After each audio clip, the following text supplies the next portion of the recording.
After descending from Valhalla, we rested in Straubing for the night.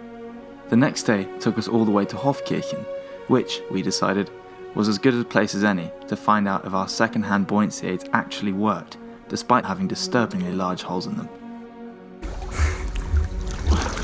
Are you floating? They float! They float! Look how dense I am, I'm like sinking. Yes, guys. Vamos!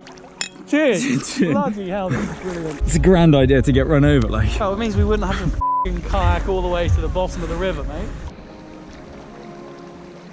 Oh, I've lost my beer. It's absolutely swarming with mosquitoes. So we've grabbed all our stuff and we're making a break for it. Come on, mate, let's go.